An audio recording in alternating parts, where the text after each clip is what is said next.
Hola queridos amigos y bienvenidos a un nuevo capítulo del libro El Camino a Cristo. El capítulo de hoy lleva por título ¿Cómo lograr una magnífica renovación? Por lo tanto, si alguno está en Cristo, es una nueva creación. Lo viejo ha pasado, ha llegado ya lo nuevo. 2 Corintios 5:17.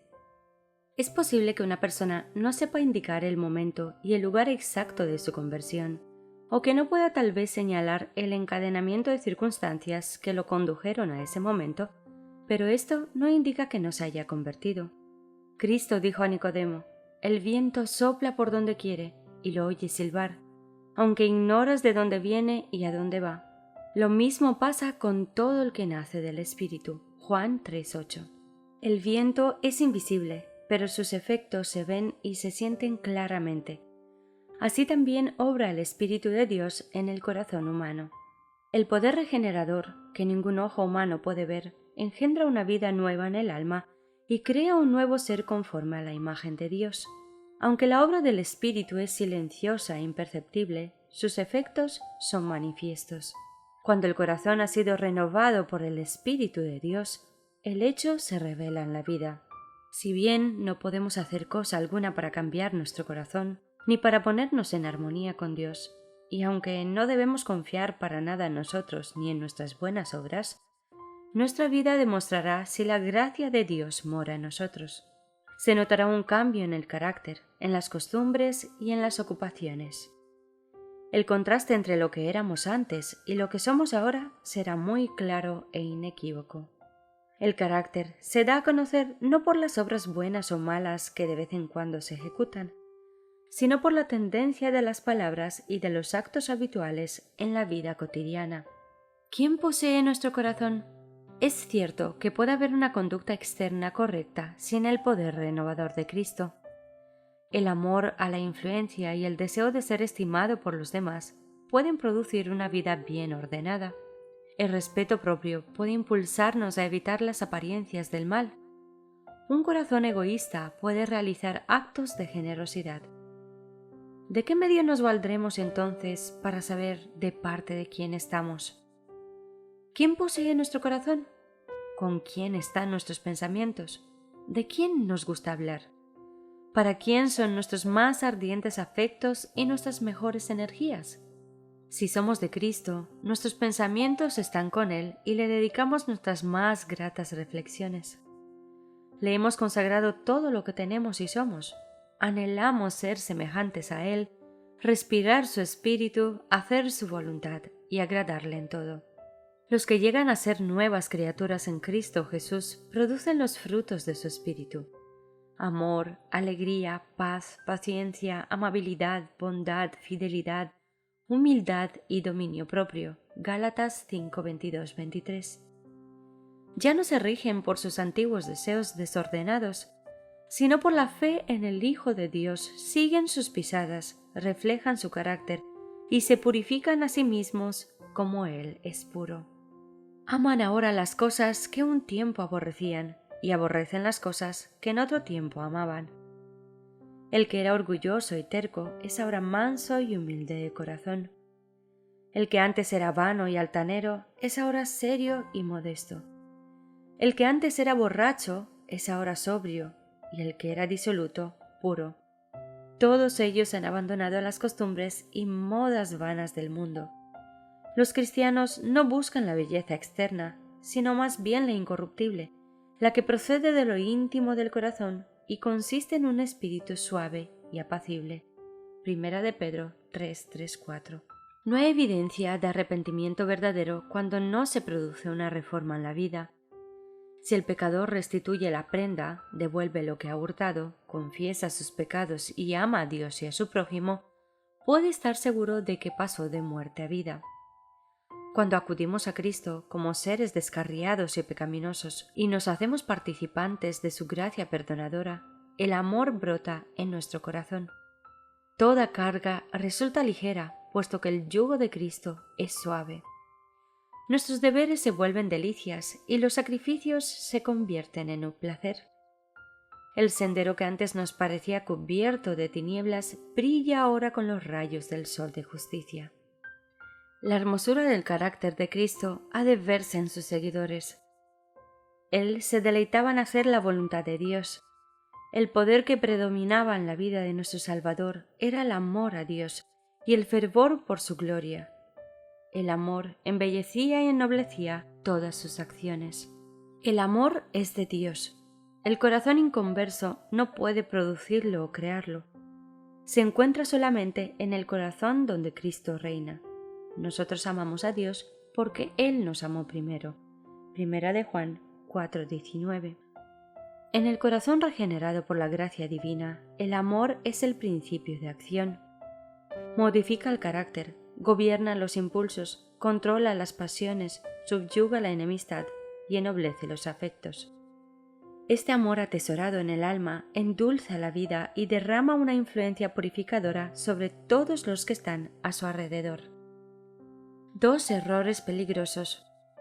Hay 2 errores contra los cuales los hijos de Dios, particularmente los que apenas han comenzado a confiar en su gracia, deben guardarse de un modo especial.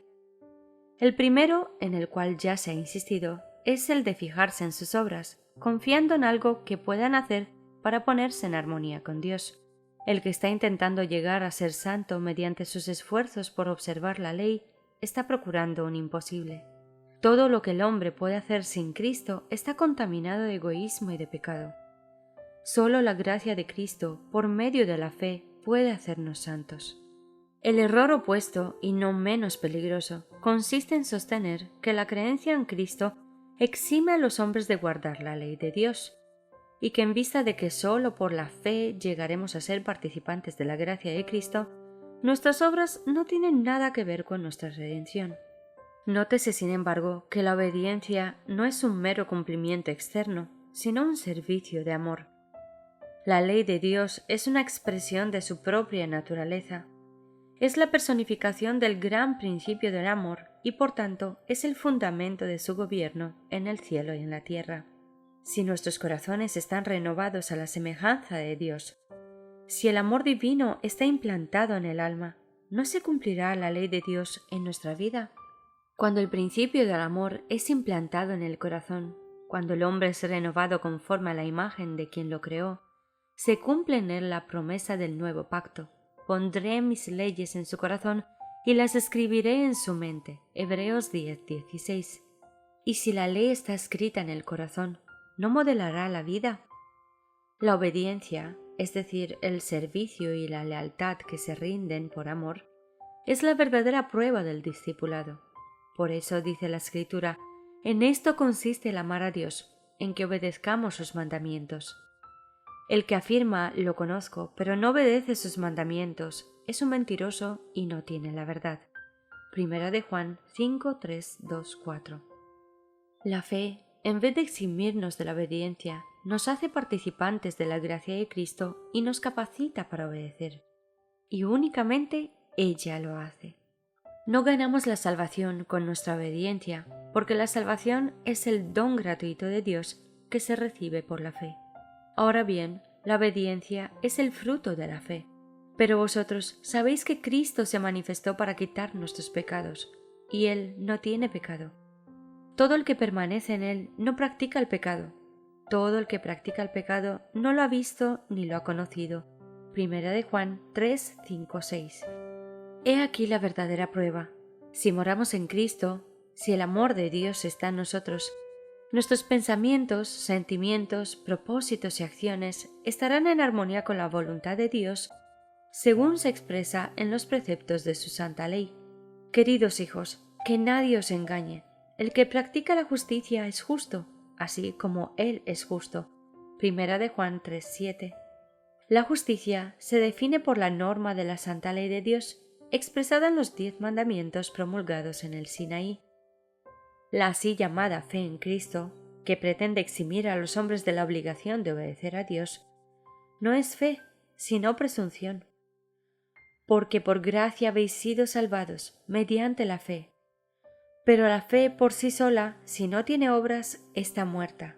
Efesios 2:8, Santiago 2:17. El Señor Jesús dijo de sí mismo antes de venir al mundo: Me agrada, Dios mío, hacer tu voluntad, tu ley la llevo dentro de mí. Salmo 48. Y cuando estaba a punto de ascender al cielo, declaró: yo he obedecido los mandamientos de mi Padre y permanezco en su amor. Juan 15:10.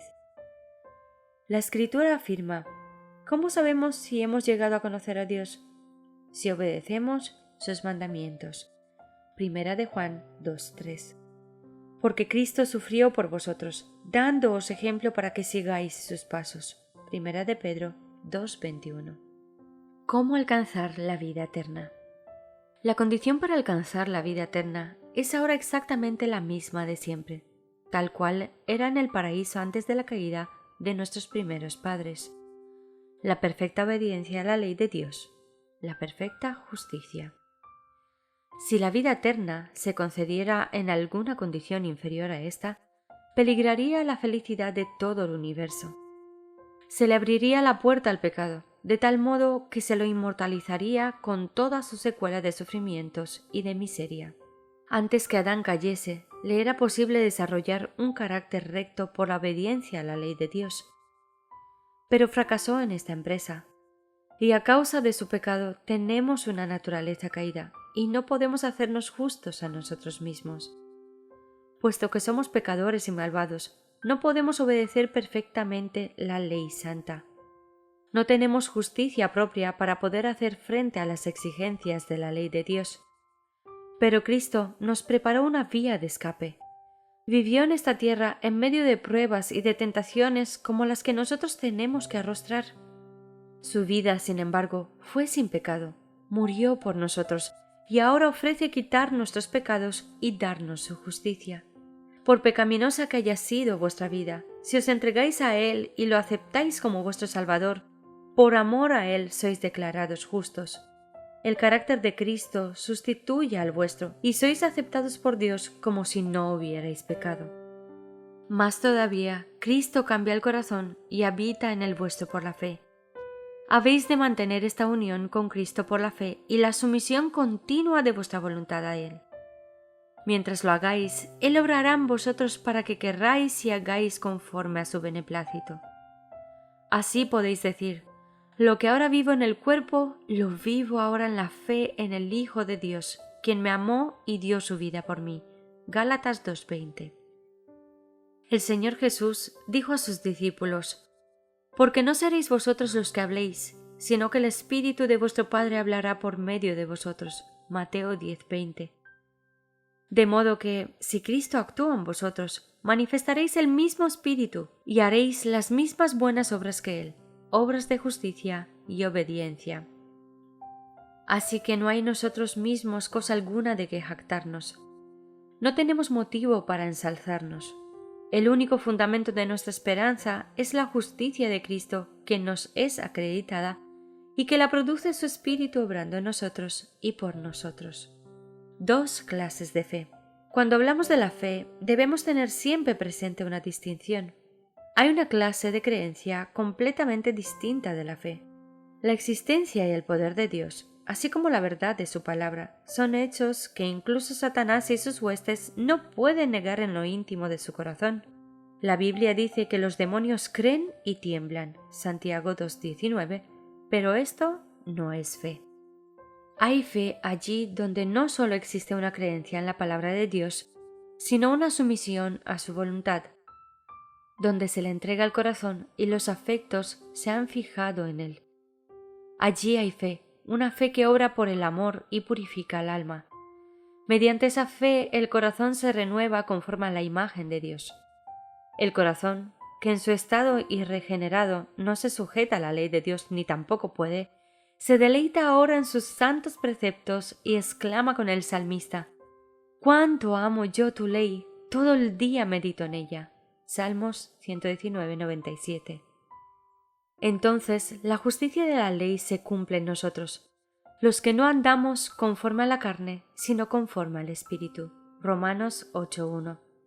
Si te sientes tentado a la desesperación, hay personas que han conocido el amor perdonador de Cristo y desean realmente ser hijos de Dios, pero se dan cuenta de que su carácter es imperfecto y su vida defectuosa. Son propensas a dudar de si sus corazones han sido renovados por el Espíritu Santo. Quiero decirles que no cedan a la desesperación. Con frecuencia tenemos que postrarnos y llorar a los pies de Jesús por causa de nuestras negligencias y equivocaciones. Pero no debemos desanimarnos. Aun si somos vencidos por el enemigo, no somos desechados ni abandonados ni rechazados por Dios. De ningún modo. A la diestra de Dios está Cristo intercediendo por nosotros. Dice Juan, el discípulo amado: Mis queridos hijos, os escribo estas cosas para que no pequéis. Pero si alguno peca, tenemos ante el Padre un intercesor, a Jesucristo el justo. Primera de Juan 2:1. No olvidéis las palabras de Cristo: Padre mismo os ama. Juan 16:27. Jesús desea reconciliarnos con Él. Desea ver su pureza y su santidad reflejada en vosotros. Y si estáis dispuestos a entregaros a Él, eso basta para que el que comenzó en vosotros la buena obra la perfeccione hasta el día de nuestro Señor Jesucristo. Orad con más fervor, creed más plenamente. Cuando lleguemos a desconfiar de nuestras propias fuerzas, entonces confiaremos en el poder redentor y alabaremos a aquel que es nuestra vida y nuestro gozo. Cuanto más cerca estéis de Jesús, más imperfectos os reconoceréis, ya que vuestra visión será más clara y vuestras imperfecciones se verán en contraste inequívoco y evidente frente a su perfecta naturaleza. Esta es una señal cierta de que los engaños de Satanás han perdido su poder y que la influencia vivificadora del Espíritu de Dios os está despertando. No podrá existir amor profundo hacia el Señor Jesús en el corazón que no comprenda su propia pecaminosidad. El alma transformada por la gracia de Cristo admirará su carácter divino. Pero si no vemos nuestra propia deformidad moral, ello es una evidencia indudable de que no hemos vislumbrado la belleza y la excelencia de Cristo. Mientras menos cosas dignas de estima veamos en nosotros, más encontraremos que apreciar en la pureza y en la hermosura infinitas de nuestro Salvador. Una percepción de nuestra pecaminosidad nos impulsa hacia aquel que puede perdonarnos. Y cuando el alma, dándose cuenta de su desamparo, se lance en pos de Jesús, Él se manifestará con poder. Cuanto más nos impulse el sentimiento de nuestra necesidad hacia Él y hacia la palabra de Dios, tanto más elevada tendremos la visión de su carácter y con tanta mayor plenitud reflejaremos su imagen. Amén. Aquí finaliza el hermoso capítulo 7 del libro El Camino a Cristo. El próximo día vamos a estudiar juntos el capítulo número 8, que lleva por título El secreto del crecimiento. Dios te bendiga.